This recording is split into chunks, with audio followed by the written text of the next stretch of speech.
3 लड़कियों को पकड़ लिया गया, लेकिन कौन पहले उनके साथ रहेगा, इसी को लेकर सैनिक आपस में भिड़ गए। बूढ़े कमांडर ने आदेश दिया कि लड़कियों को तुरंत छोड़ दिया जाए, लेकिन एक सैनिक ने गुस्से में आकर तलवार निकाल ली और कमांडर को मारने वाला था कि तभी कैप्टन ने उसे रोक लिया, लेकिन कमांडर ने सैनिक को विद्रोह करने के आरोप में फांसी की सजा सुना दी। हालांकि कमांडर की यह कठोरता ही उसकी खुद की बर्बादी का कारण बनने वाली थी।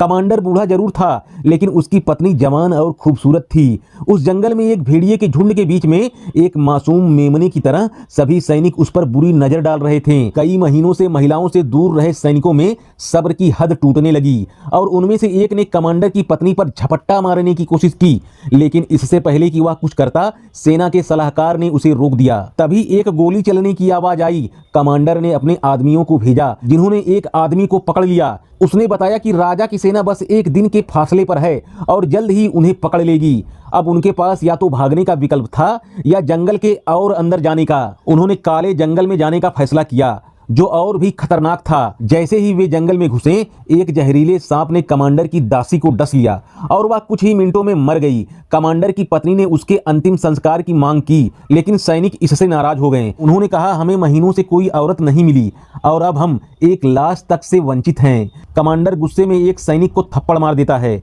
सैनिक तलवार निकाल लेता है, लेकिन सलाहकार उसे तुरंत घायल कर देता है। कमांडर आदेश देता है कि उस सैनिक को फांसी दी जाए, लेकिन तभी कैप्टन सैनिक को खुद मार देता है, जिससे कमांडर की आवाज कमजोर पड़ने लगती है। कमांडर अब अपने तंबू में अपनी पत्नी के साथ था, लेकिन रात को एक सैनिक ने उस पर हमला कर दिया और उसकी हत्या कर दी। कमांडर की पत्नी जब बाहर आई और अपने पति की लाश देखी तो उसे अपनी मौत का एहसास हो गया। उसने जल्दी से तलवार उठाई और खुद को मारने की कोशिश की, लेकिन कैप्टन ने उस सैनिक को मार दिया जिसने कमांडर की हत्या की थी।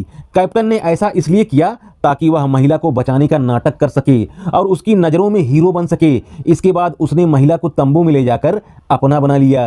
अगली सुबह दल आगे बढ़ा और रास्ते में एक लड़की को पकड़ लिया। लड़की ने उनमें दिलचस्पी दिखाई और उन्हें अपने गांव ले गई। गांव में उन्हें एक बूढ़ा स्पेनिश आदमी मिला जो पहले सोने की तलाश में आया था, लेकिन यहीं बस गया। उसने बताया कि गांव की महिलाएं बाहर से आए ताकतवर पुरुषों के साथ संतान पैदा करना चाहती थीं। अब सैनिकों ने अपनी सारी वासनाएं पूरी करना शुरू कर दी, लेकिन यह खुशी ज्यादा दिन नहीं टिकी। राजा की सेना उनके बेहद करीब आ चुकी थी।